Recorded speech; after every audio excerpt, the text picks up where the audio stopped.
Welcome to this video on the emergency department management of first-time convulsions. This guide is intended for ED physicians to navigate the clinical assessment and care of patients presenting with their first unprovoked seizure. A first-time unprovoked seizure occurs without a clear acute cause like trauma or metabolic derangement. Our core objectives are identifying life threats, distinguishing true seizures from mimics, conducting a targeted workup, and ensuring safe patient disposition. These events account for up to 2% of global ED visits. Immediate resuscitation prioritizes the airway, oxygenation, and correcting reversible causes.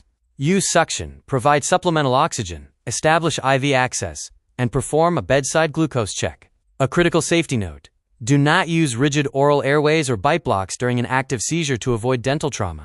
Laboratory testing should focus on metabolic and toxicological triggers. Standard panels typically include a basic metabolic panel, CBC, and a pregnancy test for those of childbearing age. Keep in mind, a bedside capillary glucose test is the only universally mandated immediate investigation. A 12-lead ECG is mandatory to screen for cardiogenic syncope that may mimic a seizure. Specifically, watch for signs of long QT, Brugada, or WPW syndromes, as well as high-degree heart blocks. Missing these findings can lead to a potentially fatal misdiagnosis of epilepsy. Emergent head CT is indicated for patients with focal neurological deficits, altered mental status, significant head trauma, or immunocompromised states. It is also required for those on anticoagulants, patients over 40, or those with severe acute headaches. Otherwise, routine imaging is not strictly required. Advanced diagnostics like lumbar punctures are reserved for cases with suspected central nervous system infections or subarachnoid hemorrhage. Emergent EEG is indicated to rule out subclinical seizure activity in patients with persistent altered consciousness. Remember, always perform neuroimaging before an LP if there are signs of increased intracranial pressure.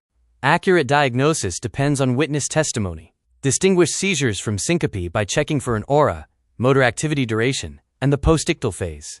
A key red flag is lateral tongue biting, which strongly points toward a seizure rather than syncope. Always prioritize obtaining a detailed collateral history. For seizures lasting over 5 minutes, immediate pharmacology is required. Lorazepam IV is the preferred agent. If IV access is delayed, midazolam IM is the standard. Diazepam IV is a viable alternative. Adequate initial dosing is crucial to prevent progression to refractory status epilepticus.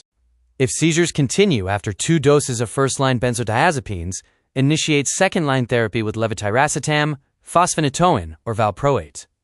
The choice should reflect patient-specific comorbidities. Note that fosphenytoin requires cardiac monitoring, and valproate should be avoided in pregnancy or hepatic dysfunction.